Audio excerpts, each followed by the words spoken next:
भारत के वायसराय को टांगे हुए कुछ लोग उनके ही जहाज में रात को लाइट बंद कर चुपके से दाखिल होते हैं। वायसराय को उनके केबिन में मौजूद पलंग पर लिटाया जाता है, लेकिन तब तक वायसराय की सांसें थम चुकी होती हैं। म्यांमार में कुछ दिन पहले ही तख्ता पलट हो गया। मिलिट्री शासन का ऐलान कर दिया गया है। वहां की सर्वोच्च नेता को सेना ने गिरफ्तार कर नजरबंद कर दिया है। इस प्रकार की अनेकों खबर हम हमेशा सुनते रहते हैं। इतिहास में कई देश के प्रधानमंत्री या फिर बड़े अधिकारी को मारने की कहानी हम सब पढ़ चुके हैं। कुछ 100 साल पहले तक जब भारत में भी राजतंत्र हुआ करता था, तो यह सब आम बात हुआ करती थी। किसी भी बड़े नेता या फिर प्रधानमंत्री या फिर सूबेदार को मारने के पीछे की कहानी होती है उसके राज्य पर कब्जा करना, उसके प्रांत पर कब्जा करना। लेकिन भारत में काला पानी की सजा काट रहे एक पठान ने भारत के वायसराय को गद्दी हथियाने के लिए नहीं, बल्कि व्यक्तिगत बदला लेने के लिए मार डाला। भारत के वायसराय का मतलब उस समय देश का सर्वोच्च अधिकारी, जो इस प्रांत का सर्वे सर्वा हुआ करता था।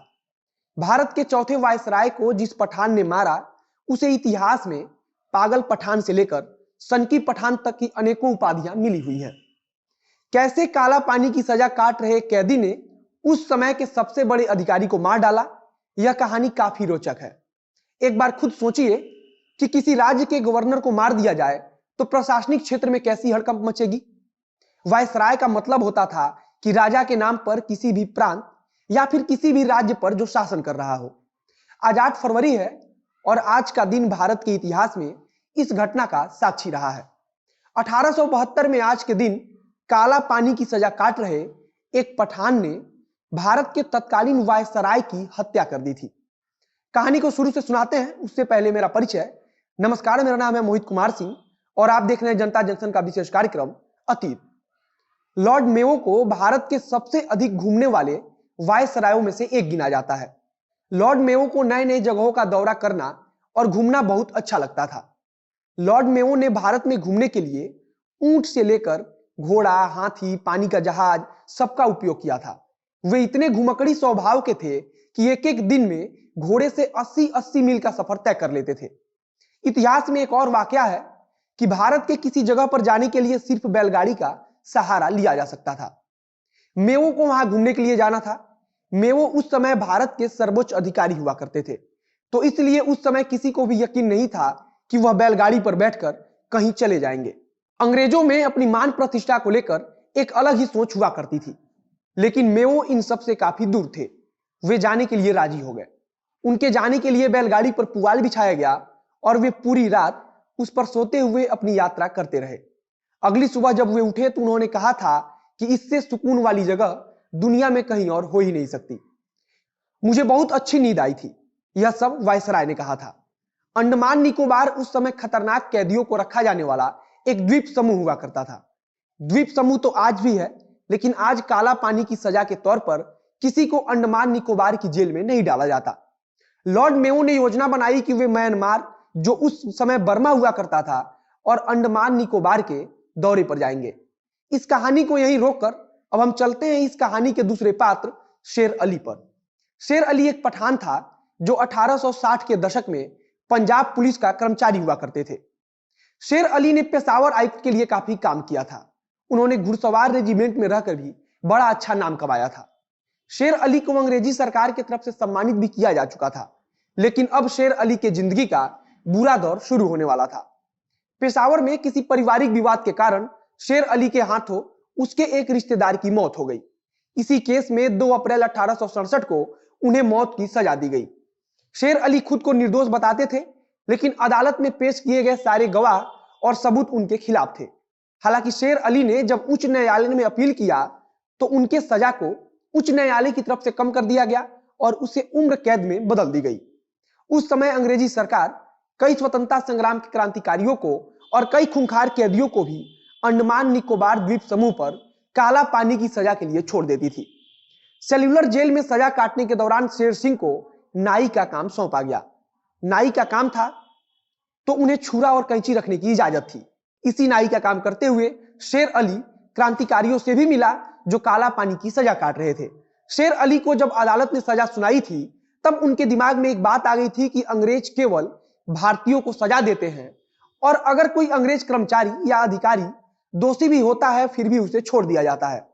शेर अली के मन में अंग्रेजी सरकार से बदले की भावना पनप रही थी। जब जेल में क्रांतिकारियों से मुलाकात हुई तो उनकी इच्छा और प्रबल हो गई। शेर अली मन ही मन अपने आप को तैयार करने लगे। उस समय खूंखार अपराधियों को अंडमान निकोबार द्वीप समूह पर निर्वासित कर छोड़ दिया जाता था। उधर हमने ऊपर बताया था कि लॉर्ड मेयो बर्मा और अंडमान निकोबार की यात्रा पर निकलने वाले थे।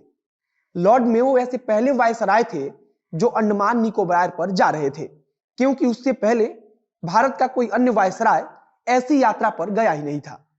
1858 में पहली बार अंग्रेजों द्वारा अंडमान निकोबार द्वीप पर कैदियों को भेजा गया था।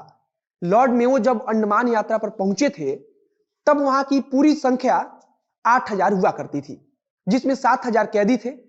8 फरवरी 1872 को मेयो का जहाज पोर्ट ब्लेयर पहुंचा। सबसे पहले उन्हें परंपरा के मुताबिक 21 तोपों की सलामी दी गई। उसी दिन उन्होंने एक द्वीप पर कैदियों के बैरक का मुआयना भी किया। उस दिन वे सबसे पहले रॉस आइलैंड पहुंचे और वहां से चाथम द्वीप पर निकल गए। चाथम द्वीप पर भी उन्होंने मुआयना किया और कुछ कार्यक्रम तय किए गए थे उसे भी पूरा किया। उसके बाद अभी सूर्यास्त होने में समय था तो उन्होंने कहा कि माउंट हैरियट को घूमने चला जाए। माउंट हैरियट अंग्रेजों के समय से ही अंडमान निकोबार का एक बहुत ही खूबसूरत टूरिस्ट पॉइंट हुआ करता था। वातावरण की सुंदरता ऐसी कि जो कोई भी देखे उसका दीवाना हो जाए। यह दक्षिण अंडमान की सबसे ऊंची चोटी है। लॉर्ड मेयो के कहने पर तुरंत सभी वहां के लिए प्रस्थान करते हैं। मेयो ने चोटी पर चढ़ने के लिए घोड़ा का भी उपयोग नहीं किया। वे कह रहे थे कि दूसरे किसी को इसकी जरूरत हो तो वे घोड़े पर बैठ जाए, मैं पैदल ही ठीक हूं। कुछ समय में चोटी की चढ़ाई संपन्न हुई।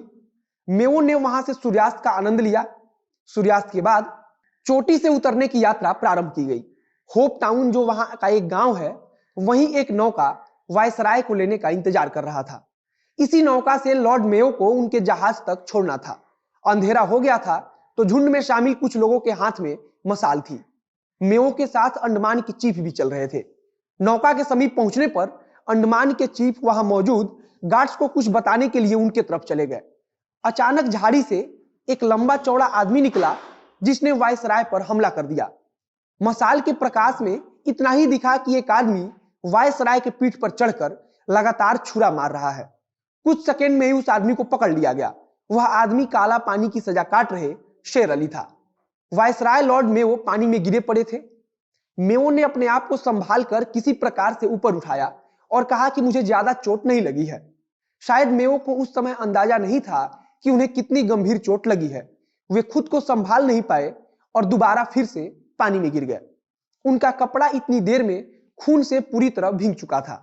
वहां मौजूद उनके सचिव और सुरक्षा कर्मियों ने उनका कपड़ा फाड़कर रुमाल से खून रोकने की कोशिश शुरू कर दी। वे लगातार अपना होश खोते जा रहे थे। उन्होंने अपने सचिव से कहा कि मुझे अपने जहाज तक ले चलो। इसके बाद उन्हें उठाकर नाव पर लिटाया गया। नाव तुरंत ही उन्हें लेकर जहाज की तरफ रवाना हुई। जब नाव जहाज के करीब पहुंची तब खाने का वक्त हो चला था। जहाज में मौजूद लोग खाने की तैयारी कर रहे थे क्योंकि वे इन सारी घटना से अनजान थे। अचानक जहाज के लाइट को बंद कर दिया गया। लाइट बंद कर लॉर्ड मेयो को जहाज पर मौजूद उनके केबिन में ले जाकर पलंग पर लिटाया गया। पलंग पर जब लॉर्ड मेयो को लिटाया गया तो उनकी सांसें थम चुकी थी। वे दुनिया को अलविदा कह चुके थे। जिस व्यक्ति ने वायसराय को मारा था उसे वहां मौजूद सुरक्षा कर्मियों ने पकड़ लिया था। अगले दिन उसे जहाज पर लाया गया। उससे पूछा गया कि उसने वायसराय को क्यों मारा। उस व्यक्ति ने इतना ही जवाब दिया कि खुदा का हुक्म था। अदालत में जब आगे सुनवाई हुई तो शेर अली ने कहा था कि उसके नजर में अपने खानदानी दुश्मन को मारना कोई अपराध था ही नहीं, लेकिन अंग्रेजी सरकार ने इसे उसके लिए सजा दी थी। तभी इसने प्रण लिया था कि इसका बदला किसी बड़े अंग्रेज अधिकारी को मारकर पूरा करेगा। वायसराय की हत्या के आरोप में शेर अली को फांसी की सजा दी गई। हालांकि शेर अली कोई क्रांतिकारी था इसे कहना ठीक नहीं होगा, क्योंकि इसको लेकर काफी विवाद भी है। कहा जाता है कि शेर अली ने वायसराय को केवल अपने व्यक्तिगत कारणों से मारा था, ना कि उसके अंदर देश प्रेम जैसी कोई भावना हिलोर मार रही थी। तो यह कहानी थी भारत के चौथे वायसराय लॉर्ड मेयो के हत्या की। वीडियो अच्छा लगा तो आप शेयर कीजिए। फेसबुक पर देखना है तो पेज को लाइक कीजिए। यूट्यूब पर देखना है तो चैनल को सब्सक्राइब कीजिए। मिलते हैं फिर बहुत जल्द अतीत के अगले भाग में किसी नई कहानी के साथ। कैमरे के पीछे खड़े हैं वरुण झा और मैं मोहित कुमार सिंह। धन्यवाद।